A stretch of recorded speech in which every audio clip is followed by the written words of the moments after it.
welcome everyone. Thank you for coming. This is TCK panel for it's like all these guys have been graduated or gonna graduate, and they're gonna talk about the post-graduation, how all TCKs too. So you know how it's gonna be like, and we're gonna have like questions and answers and stuff. It's gonna be great. Okay, let's pray. Start with prayer. Lord, thank you for this nice day. Thank you that you can grant us this great chance to talk about our post-graduation, how it's going to be like, and also talk about many of our, what our visions are going to be.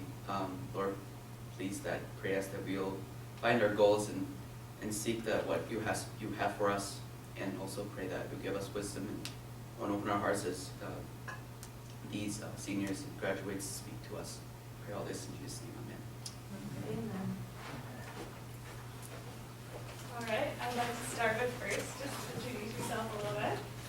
Say what places you claimed, what was your program at Calvin, and then maybe what you've been doing a little bit since graduation.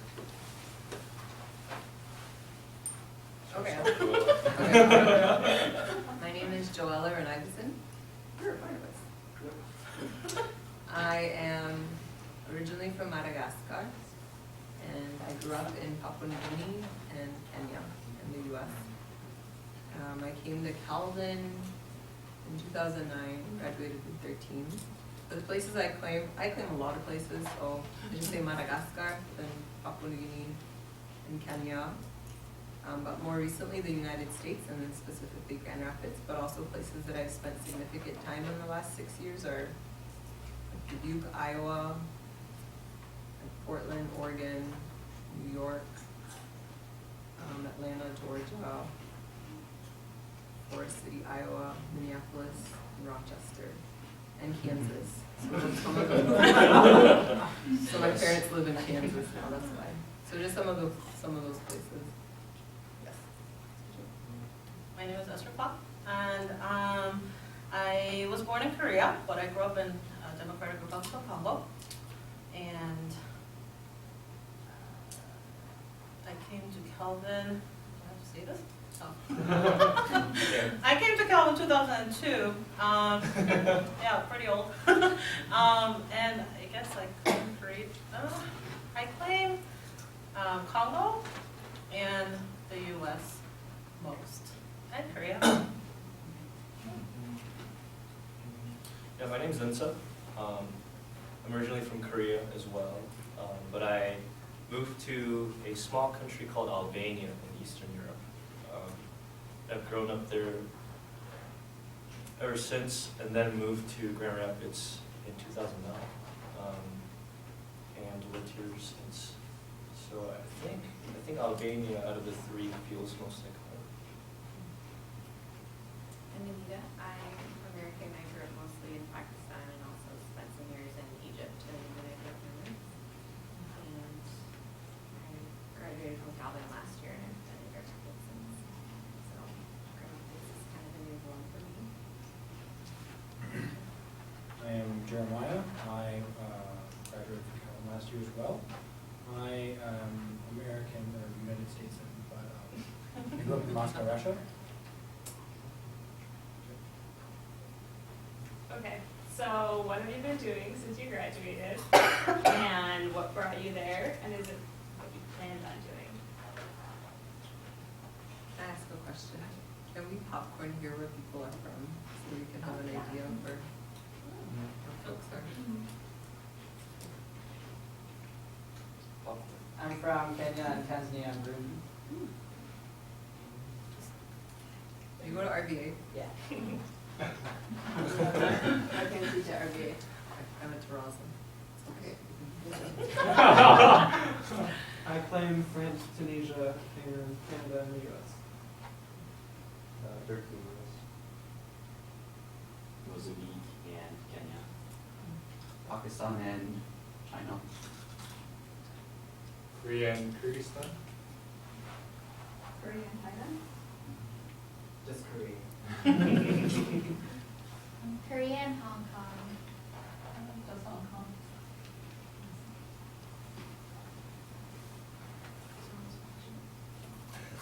What have you been doing? Oh, what have you been since doing? Oh, okay. Why are you there? And is it what you like plan on doing when you were graduating? I'll start. I am doing what I planned to do when I was going to graduate, because I planned to get a job. That was it. I figured when I graduate, I should have not just a diploma, but a job offer. So I kind of focused on career development when I was a senior, and that paid off. But I mean, I didn't have a very good idea of my trajectory. I just figured I should do professional development, and I just kind of fit into the slots that opened. And do you want to say specifically what you're Oh, doing? I do telecommunications. I answer phones and talk to people on phones for a technical drawing department for a steel company.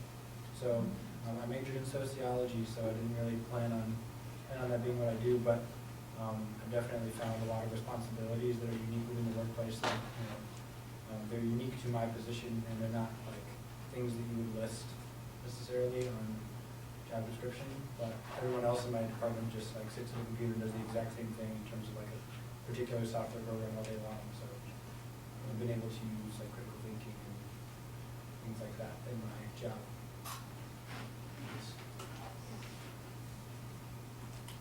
I was a biochemistry major. I intended to go to medical school. Obviously, I'm not there. I went to grad school, and yeah, I worked in the educational world.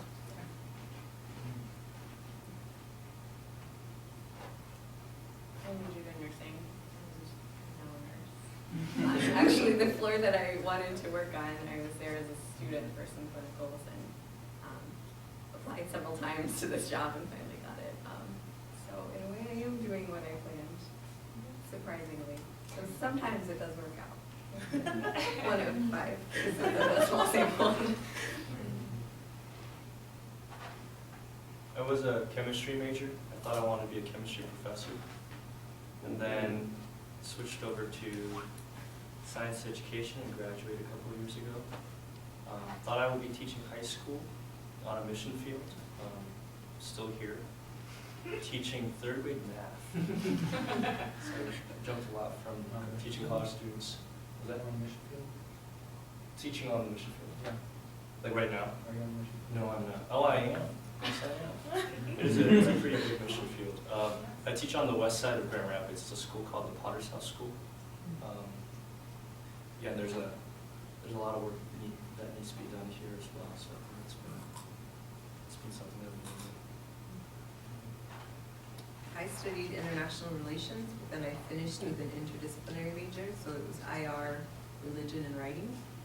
I guess I didn't know I'd be going to seminary until my last year, and that was when a lot of different situations. Honestly, it's like God, but the way that God spoke through it was through. I was a part of the Jubilee Fellows program. You guys heard of that here?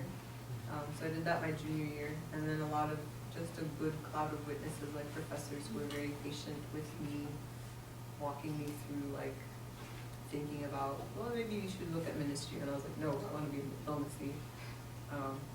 But then it eventually became clear. I went to Urbana my senior year and came back with enough courage to apply to seminary. So I applied to seminary. But yeah, I didn't want that at all. I didn't think that would be what my future was. And I freaked out several times before seminary started. I tried to get out of it, but I couldn't. So that's what I've been doing. I've been at Calvin Seminary across the pond for the last 2.5 years. This is my last year. I'm in the MDiv program. It's Master of Divinity. I'm candidating, which means I'm seeking ordination, which that's just so random to me. If I think of 4 years ago, that was not at all what I was thinking for myself. I was not thinking ministry or pastor or ordaining. So God has a sense of humor. It's great. Well, Joella mentioned Urbana, and a number of the panelists have been to Urbana. Is there anything that you would like to share that you learned? Because we're going this year. We're bringing 37 college students. Oh, nice. I think I would recommend people prepare for Urbana, and I mean that in a logistical sense, because there's a lot going on in Urbana, more than you can comprehend once you get there. So if you have, if you want to get something out of Urbana, I would recommend looking at what's going on in Urbana and what like, whoa! And what's something that, like, a takeaway that you had? Something like a reason to go? I should have prepared. I think if you do Urbana, if you go, like, look beforehand at what track you wanna do, like business or church or community development, so you know which, cause it's like the downtown of St. Louis gains like 16,000 residents for a week, and it's just madness, so. And then the other thing I would say is, it can feel like, I don't know, for me, when I'm at conferences, I wanna do everything, like I wanna go to every session, and I wanna go to every plenary. But there just comes a point, you know that phrase, like you're drinking water from a fire hose, where it's okay for a day, every day, to take like 1 or 2 hours and not do anything. Like, don't go to any session, just go to your, somewhere quiet. If you're staying in a hotel nearby, like go back to your room, or else if you're not, go to like a prayer room and chill and let what you've been hearing like sort of settle into you. Cause if you try to do the let me get as much of it, I can understand that sort of instinct, but you just kind of end up like dazed and nothing really sinks in, so it's okay. I was gonna say that same thing. Don't be afraid to maybe just skip a breakout session. There's nothing that really jumps out at you, and just take the time to decompress and process a little bit. And I would also say, like, maybe I'm just a huge note taker, but take lots of notes or journal, because for me, I felt like I didn't really process a lot while I was there, but a lot of my processing and learning from that was after the fact, when I would look back at my journal entries and my notes from sessions and things and try to fit in, well, how does this work with my life now, and how might this work in the future?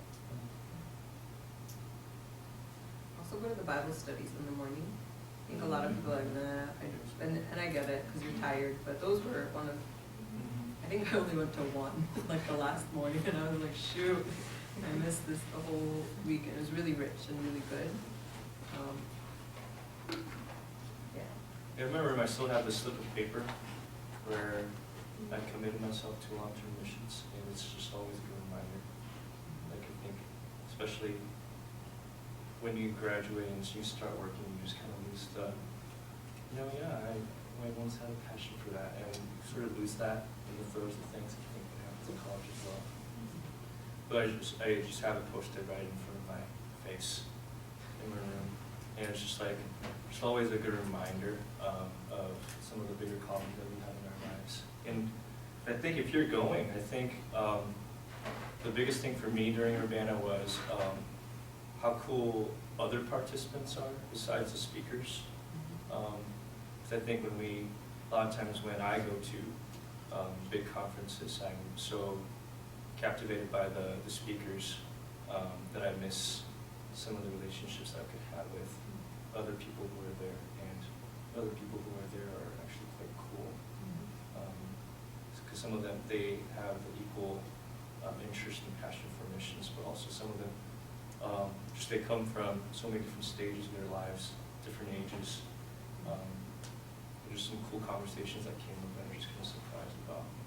Yeah, like it wasn't all about David Platt. It was about this cool other cool person who was sitting right next to me as well, type of a thing. So I think that openness really helps. David Platt's, I'm not sure if he's speaking here.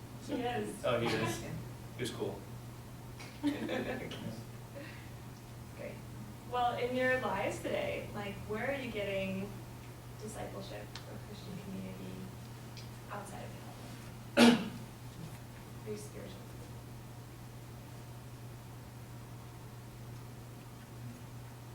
I go to church on Sundays, and I participate in a number of Bible study things. So I have a graduate student fellowship, even though I'm not a graduate student. That's where most of my demographic is in Lansing, apparently. So, and then I participate in a Bible study that's from a church that I don't actually go to, but they actually have my demographic at their church. So there's a Bible study that started with my demographic, so I go to that even though it's not from my church, because my church doesn't have my demographic. I'm a minority in my church. And that demographic is young males. Yeah.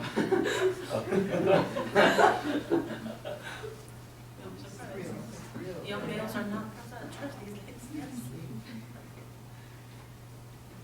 I have a church that I've been going to since freshman year at Calvin, and that was actually, has been hard this past year because as a nurse I have to work every other weekend.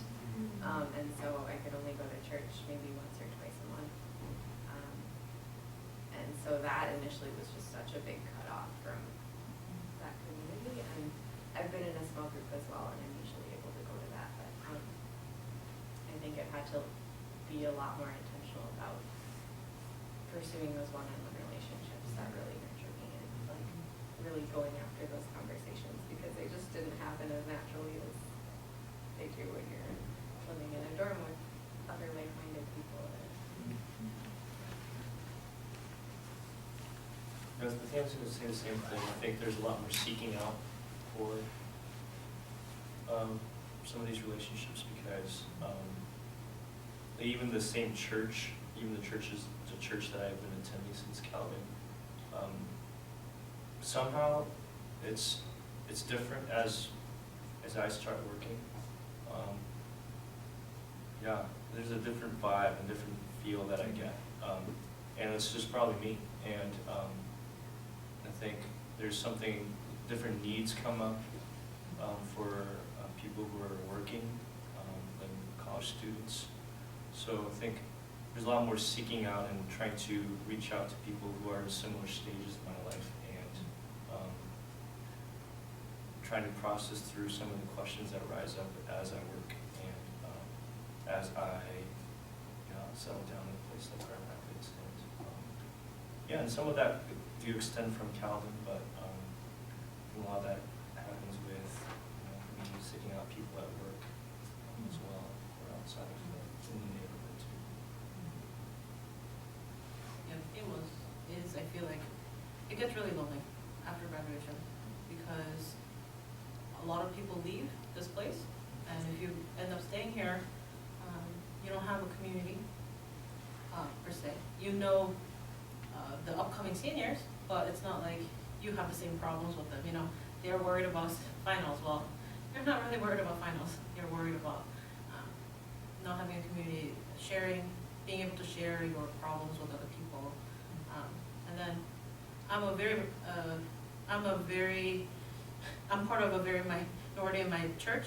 I'm married. I don't have children, so I'm not family. I'm not college. I'm not young adults either. Like, where do I fit in? So it gets really lonely at times. But yeah, you have to really look out for those relationships with people, and yeah, when you find it, it's cool, but it's hard. I find, for me, my like spiritual community, I've been going to Madison Square since my senior year. That's been a really important like community for me, and like part of my life of knowing. I didn't like love Sundays growing up, but then at the end of college, like I loved Sundays when Sundays came, because then I got to go be with this church family.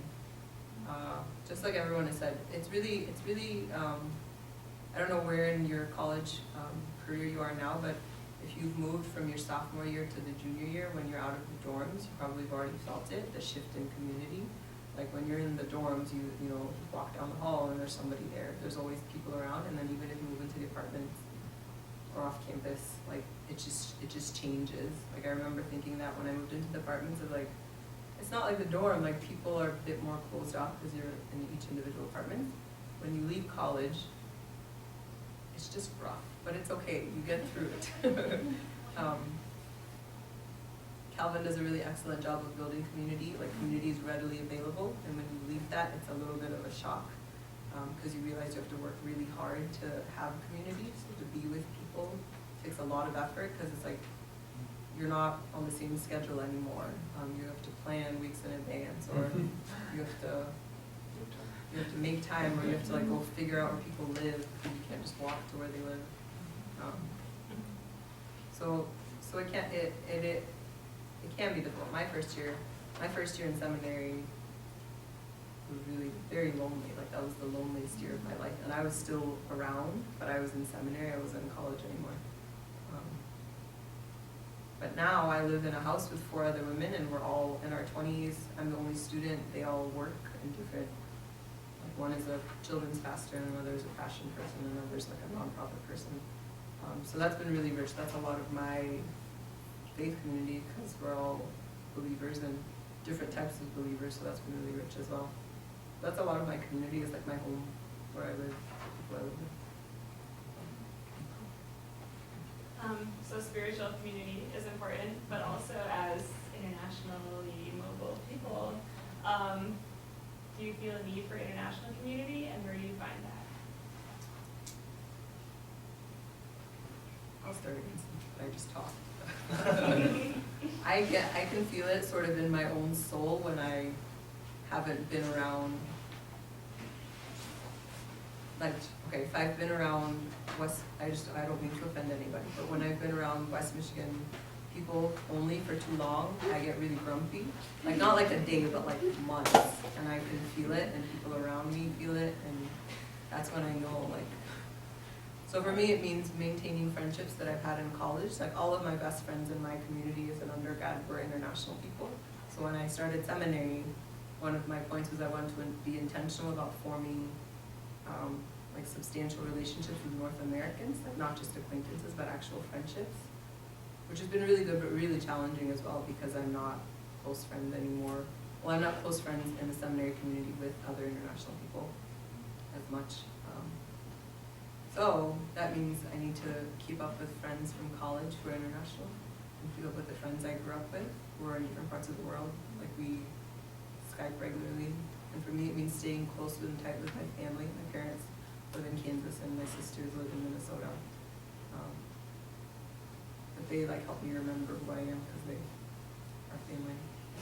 And then honestly, literally, I just eat a lot of ethnic food. Like, I go, just like, there's a great Thai place, an Ethiopian place on 44th in Kalamazoo. And walking into an international market makes me feel better. Like, when I walk into does anybody else experience that? Yeah. Spice of India on 28th Street, I go in there just to stand sometimes. I'm just like, okay, and then I leave. But yeah, people think I'm weird, but you know what, it's okay. So just things like that, where you can find foods and smells and people, brown people. I think not intentionally, but I think I've been blessed with all of my jobs that I've had since I graduated college. Most places I worked, I had international people around me, which was awesome. Either I managed them or I was under them. So it worked out. I didn't miss much because I always had them around, and also found a good community of people that I could depend on that aspect, and people who would understand, you know, traveling and missing home, or having identity crisis, or you know, ranting about, you know, indifference at sometimes. But anyways, yeah. So yeah, I've been blessed in that one.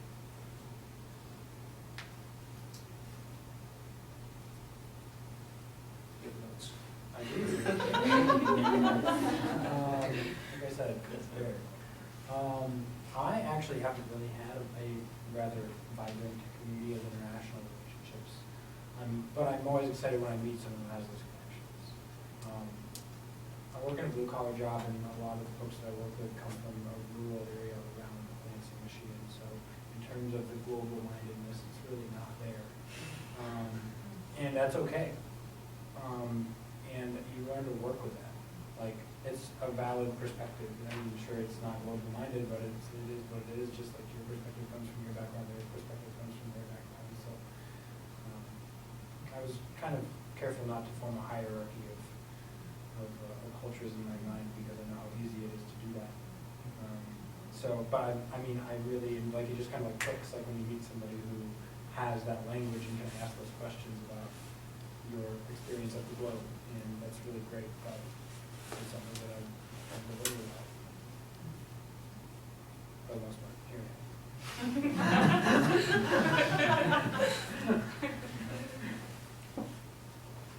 Yeah, I think I've kind of struggled to find that too, and having sometimes I come to things like this and just soak it up. Just lately I've started volunteering at Church of the Servant and their ESL program in the mornings. And I'm really not doing much there. I'm like entering attendance, but it just being around a lot of refugee women and just people who speak other languages and have those backgrounds just resets me so much and resets my priorities. So I think that's been really helped me just even to have a little week where I'm reminded, oh yeah, there is a much bigger world out here that I've experienced and I've forgotten, and it feels like I kind of lose that part of myself when I'm at work and I'm in the American bubble. Lately it's been fun though because my floor has hired a lot of new people lately, and there's like 4 or 5 people who are really interested in missions all of a sudden, and so I now have all these people that I can talk to about that and who just have that mindset, so that's been a blessing. You have to go off of that. I was going to mention the same thing. I think there is a value of diversity in the Calvin community, and also at least the Grand Rapids that I know of. And I think there's some intentional talk about different cultures and races and ethnicity. Even at our school, we value diversity a lot, and it's just always comforting to see and fun just to see students who've just moved to America from Africa last year for different reasons, or students who just came from Mexico, people from different parts of Latin America. Yeah, I think there's a lot of, there's a quick connection there with me and them, and yeah, I think it's just always, it's nurturing to me. I think they find it comforting as well. And I think it's interesting how, this little city of Grand Rapids, there's so much diversity here too, that we don't realize.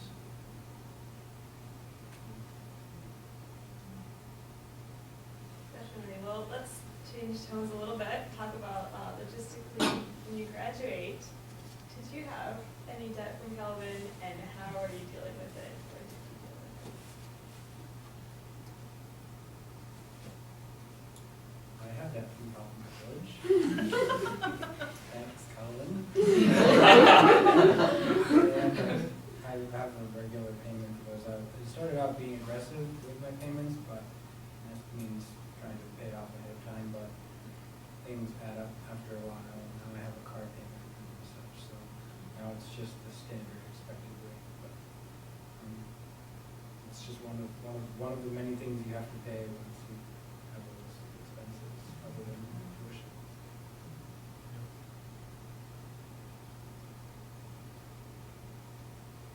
I was very blessed with scholarships and grants and family help and things, and I had one loan that I paid off pretty quickly.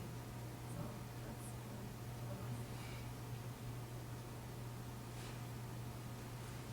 I had one loan, like a small loan for my first year, and then like Anita, things got good and blessing the rest of the education. But because I'm in school, I'm only paying like a small amount each month, which I really like because it makes me nervous thinking it's just sitting there and accruing and nothing is being done about reducing it. But when I graduate, then I do look forward to graduating and being able to okay, let's get on the thing of paying back the loans. And I know debt is overwhelming sometimes, and it kind of gets presented as overwhelming, but at least the way that I approach it and think of it is, it was a means to education, and then when you graduate, it just is going to be a part of your life to pay it back until it's done. And it doesn't need to be hopefully it's not like a crippling thing, which I know that's a real situation where students have hundreds and thousands in debt, and then it can be oh my gosh. But just if you think of it just like now how you're paying tuition, when you graduate, you'll be paying back loans for a bit. Hopefully not terribly long, but maybe a decade or two.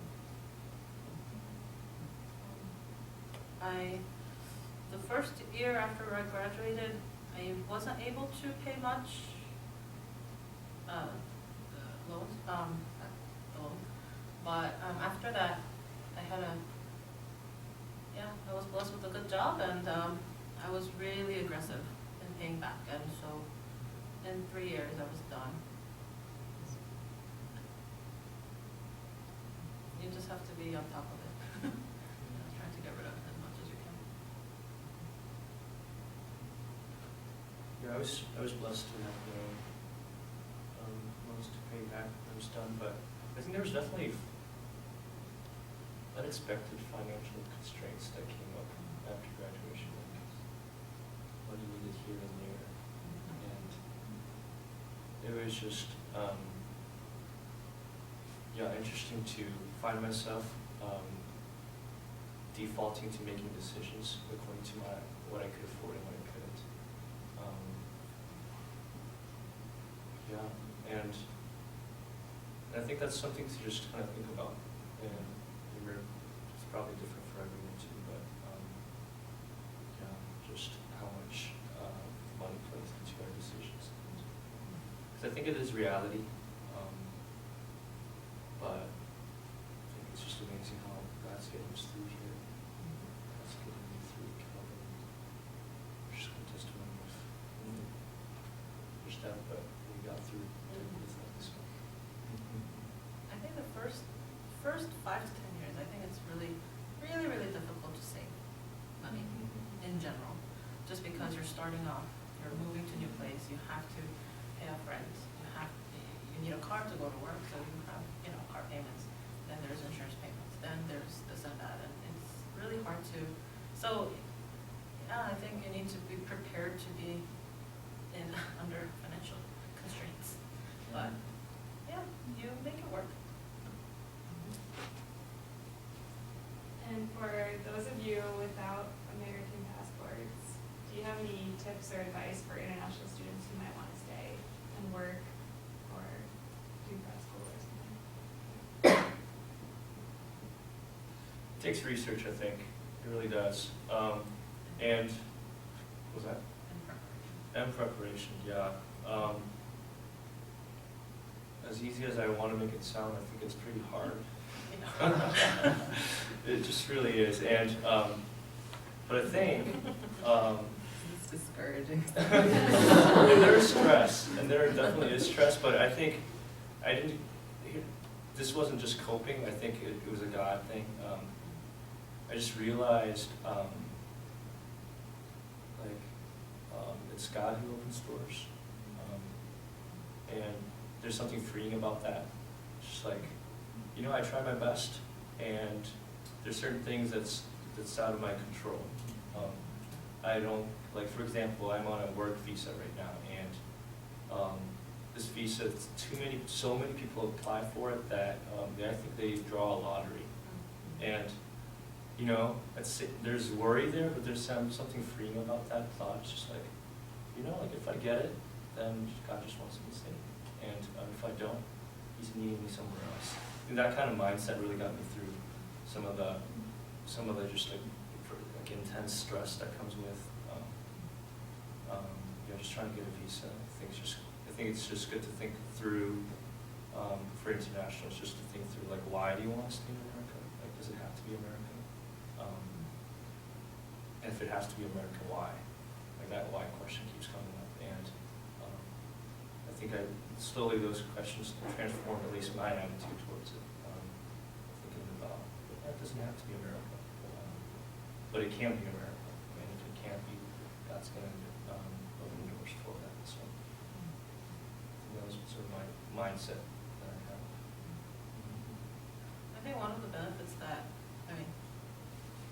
no offense to non-TCKs, we're not internationals, but we know how to live elsewhere. And so, in essence, when we graduate, the world is our place to go. And knowing that, I think it's really comforting. So it doesn't, if the visa thing doesn't work, it's not like, I have to go back home, or I have to stay here. It's just, where should I go next, maybe France, or maybe, why not Kenya? There's so many options that we're not constricted by, which is really nice, and it's very comforting. And it's not as scary of a decision to make than if you didn't have an international background, So. I'm in probably a same closer boat to you guys than I am to them, because I'm finishing, I went straight from like a F1 visa at Calvin College, and then I'm still an F1 visa at the seminary, so I'm still under student visa. And then when I graduate, it will be applying for an OPT. But the difference is, after OPT, instead of an H-1B visa, I would be going for a religious visa as a clergy person. Like my family, my older sisters have gone through the process, so I have some people like as reference points. It is really challenging though.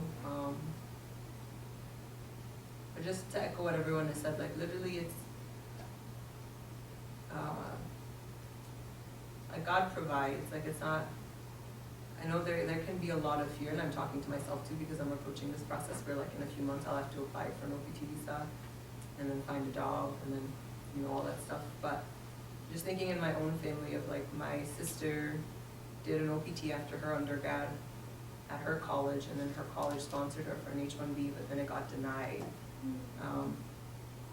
But they had fallen in love, she and her husband now. She was dating her husband at the time, who was American. So, but it didn't matter because they weren't married. So she went back to school full time. So just it is really difficult. So, but as her school, she lived in one city, but her school was in Minneapolis, which is like 2 hours away from where she lived. And it was a weekend thing, where she had courses every weekend that she would travel to. But it was really difficult because her program didn't allow for work study, which kind of makes no sense, right? So they're saying you can live in the country and be a student, but you're not allowed to work, even if it's on campus. So literally the only thing was that she had my parents and then her boyfriend at the time. So it really shows the brokenness of the immigration system of like, how can you have someone who's not from here be a student and not be able to earn anything to like provide for themselves. But even through that whole process, seeing again God's faithfulness of, it was okay, she finished her program in 2 years. They got married, and it's like there's a whole other system of that as well, with visa things and immigration things. But yeah, it doesn't always work out the way you plan, right? Like her school was like, yes, we will do you for an H-1B, and then the government was like, no. Just because they like ran out, like it's a limited number of spaces. So just trusting if God has for you to be here, you'll be here and nothing will stop that. But if it's not the time for you to be here, then instead of clenching like your fists and being like, I want to stay in America, which I understand, because you've built a life here, like being a student, and I don't know if you have family here, like I have family here. So it would be quite difficult to leave, like in terms of my support, and the network is in the States now, but I'm still my own, I'm under my own status, like I'm an adult, so it wouldn't, it's not like when you're under 18, you just take whatever your parents take. But coming back to trust, you do your work, you prepare, you do your research, you apply for the proper things, look for a job, and all that, but rest in the knowledge that what will be, and don't be afraid of it. If you have further questions, let me know. I went through 2 OPTs, a CPT. I have my junkie, my husband is on the junkie too. And we're on the process of green card, so if you have questions. I want to open up. Does anyone have any questions? What about, instead of getting a job right after college, what about as an international student going into a master's and then into like PhD, maybe going into that? How is that more like, I don't know, harder, or is it like easier than getting a job, or like, yeah, how does it? Can I answer that Okay. as a staff on this campus? My advice. As a professional, I will advise, and then the second one will be my personal advice. But anyway, yeah, they are. My professional advice is, after you graduate undergrad, you are on F1 visa. You are given an OPT status. Right. And then when you go to get your master's, you get an OPT. When you get when you do PhD, you get an OPT. You have a free time, 1 year, given to you for free to work, right? And then, so if you don't use it, They don't build up, right? Do they? they don't build up, it goes away. So why not buff up your resume where these days there's so many grad students trying to apply to grad schools, and they want to see something different than just an undergrad coming to grad school, right? So then go ahead and work, gain some experience, and then use that to apply to grad school. Yeah. My sister, my personal thing is my sister went straight to her PhD, master's and PhD, and she's one of the youngest in her program. Yeah, she'll be a professor before anyone else. So in that sense, you know, it's great too. So there are both options in that way. But then at the same time, I guess I would say you do need a breakaway of studying, I would say. Because after 4 years, you do get burnt out from just studying. And I worked 4 years before going back for my master's, and my attitude towards studying has changed. When I was an undergrad, I was like, let's live life, give me experiences, I want to experience things. Study, okay, I'll just, you know, get past it kind of thing. But after working 4 years, and when I went back for my master's, I was like, oh my goodness, I'm so hungry for knowledge. And I actually benefited so much more than if I went straight to my master's. I don't think I would have appreciated it as much. I'm not a grad student, but I know a lot of grad students, and I would definitely second everything you just said. As someone who went straight from undergrad to seminary, I would really recommend you're given a year to work. So take that year off, do something different, and then go on to school. Because school will always be there. You can always go to grad school. And you get a break, which is you just need that all around in life for your mind and for your spirit and your life. But then again, grad school also, I think of it PhD is definitely a calling. That is no joke. Do not go do that if you're not called to do that. Because you won't survive it. You won't. It's too intensive a program. I know people who are very clear. One of my best friends in college, who's from Vietnam, she went straight, she was speech path. She did undergrad, a master's at Calvin for speech path, and then she went straight to PhD. So she's been in school for 11 years, or no, that's not right. Yeah, including high school, 11 years. And she has maybe 2 or 3 more years of her PhD. And every year she's like, I don't know if I'm supposed to do this. And everyone around me is like, you're supposed to do this. You need it. This is what you're supposed to do. So just in terms of, even when it's so clear that this is the path you have to take, it's still so hard. So if there are other ways to figure yourself out that doesn't include education, where you possibly are accruing debt as well. Do you know what I mean? If you need time to figure out stuff, take the OPT and work for a year, and then go to a master's program. Also, as a fifth-year senior, examine yourself in your last year at Calvin. If you're ready to handle the application, which is a big, it should be a 3 credit program class. It's so much work. So see if you're ready to do that, and then study more. So if you're not a senior, you have to just think about it. Examine yourself. Yeah. I think 2 thoughts come to mind for me. I think I've seen so many people who are on their OPT who struggle to find a job for that year, and it might be hard to make that OPT year be meaningful job-wise. You might not get your dream job for that year, and but I think I do second the idea of just take that as a break. That year might be easier for preparing for grad school. Because you're not studying at Calvin, you're just working, and you could focus on your grad studies. Grad school preparations for that. But the work might not be as enjoyable, or it might take time to find that job too. I just want to throw that out there because I think that's a real struggle for some people. I think the second one was I had a second thought. And I think it really depends on the field. I think some fields there is a benefit of going to a master's program right away. Some fields require experience. For example, education. I wouldn't recommend jumping into a master's or PhD program without having taught. I'm doing my master's part-time as I teach right now, but even then I'm learning with teachers who have taught for 30-something years, or at least 5 years, or even with some Calvin professors too. They're just I'm so young here, I don't know much, and I've only taught for a year and a half, and that experience becomes an asset for some certain fields, but I know that there's some fields out there that could benefit a lot from, undergrad. You don't really need the experience, you could just jump into it. And so I think you will have to assess your field first to make that decision.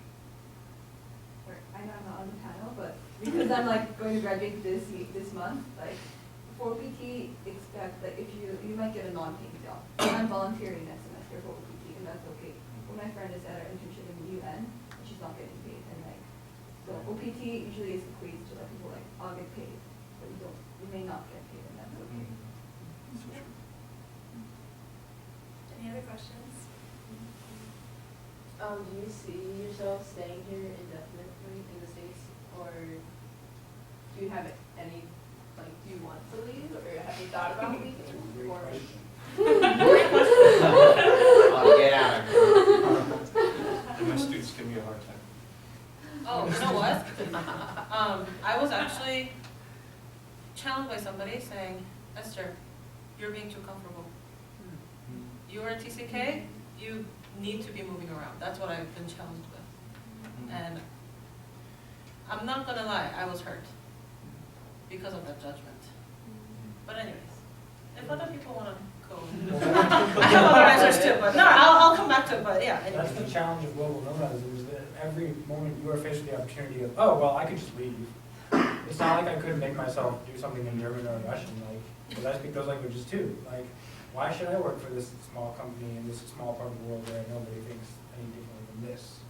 Like, that's so easy to just pass that judgment and then just walk out the door, because why not? So that's something that I've always strongly reacted against in myself, is that desire of just like, well, I'll just go somewhere else. Because it's so easy.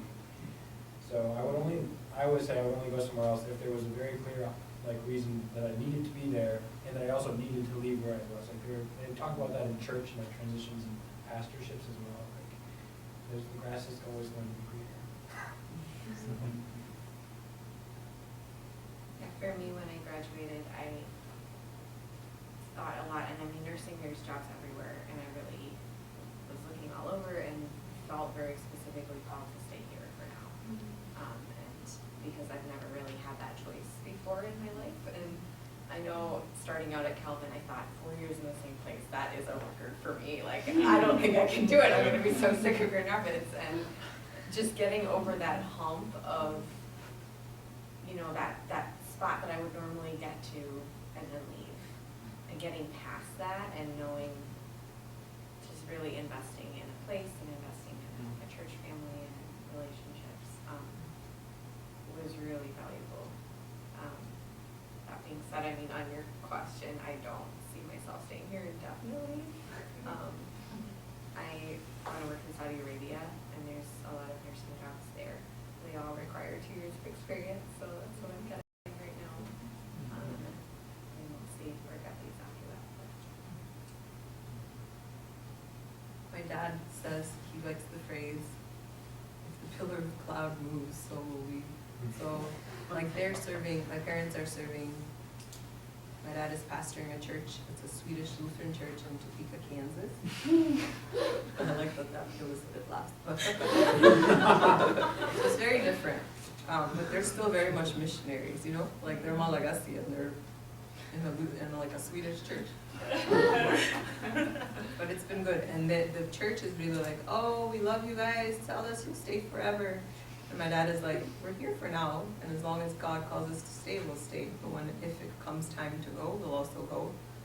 And we were talking about that over Thanksgiving break of, I think that's how I feel. I think Calvin College and Seminary has been a good work in me of learning to stay, because my impulse is to go.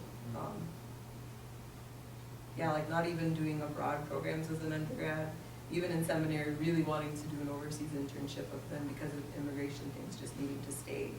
So I've traveled a lot within the U.S., which I think for me has been a saving grace, because I might have lost my mind if I had to stay only in Grand Rapids. But I love Grand Rapids. Like I do think of Grand Rapids as home now, 6.5 years in. But yeah, for me, I'm trying to stay like open-handed about it, like wherever. If I need to stay after I graduate and work here, then I'll stay. But if it's time to go, I'll also go. but it doesn't necessarily mean overseas. I think I was really, really itching to go back overseas. I thought I was gonna get my college, my bachelor's, and then go back overseas, but that wasn't what has happened. Now I'm about to get my master's, and I just don't make plans anymore. Like, I'm not insistent on, oh, I need to go here and I need to go here. I'm just like, okay, what's next? You just go with the flow. I'm gonna echo whatever they said, because it's exactly what I was gonna say. First of all, like, I think, one of the issues I think about myself when I think about myself as a TCK is that I have attachment issues. I don't like staying at one place for a long time. I feel like I'm challenged and I'm in a new place. I have to go to new places every 3 or 4 years.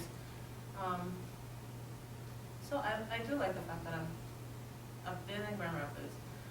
I mean, not the whole time, but if I count the years that I've been here, it's about 10 years. And I'm glad that I'm here. The second thing is, nothing of my plans have worked out since I graduated. So I decided that I won't plan anymore, as you said. Yeah, like, seriously, when people have asked me why, Not planning. yeah, exactly. When I took this job at Calvin, actually people ask me, like, why are you taking this job? Like, you could get a better job everywhere else. Like, you have a master's degree. At Calvin, they don't value your experience. They don't pay you well enough. They're not gonna, all that. And I said, at this moment, God has given me passion here. When my passion dies out, I know that's the time when I need to move. And at the moment, I still have the passion, so that's why I'm staying. And a lot of people have challenged me, and said, no, you're not fulfilling your calling. And I was like, okay, don't judge me. Okay, go away. But yeah, so in that sense, like, you really have to discern what God is calling you to do. I absolutely believe that God has blessed us as TCKs as much with all the troubles and all the curse-like blessings that we have gone through. Like, we are blessed with experience that nobody else has, and we have the capabilities and skills that no other mission. I would say TCKs are the best missionary candidates because we know how to deal with different things because we've grown up from our childhood, and but God has different places He needs us, and if that is here, then that's where I'll be. I think we need to think it that way. And another shifting thing is that when you think about it, major metropolises in the U.S. have the whole world. Like when I had an internship in New York City, and I was like, I'm not in America, because you just feel like you're in a different, like the neighborhood I stayed in could have been a neighborhood in Pakistan, because it was one section was a Pakistani neighborhood, then you cross the street and it's a Jewish neighborhood, so the sound from like Urdu to Hebrew. But that's New York City. Like New York is like an entryway into the U.S. for the world. But if you go to any major city, Atlanta or Los Angeles or those places, the whole world is there. So like our people are coming to the U.S. So I used to think, oh, I need to leave the U.S. to find diversity and to find global mindedness, and that's just not the case anymore. Like you can very well stay in the U.S. and live a global kind of life, if that makes sense.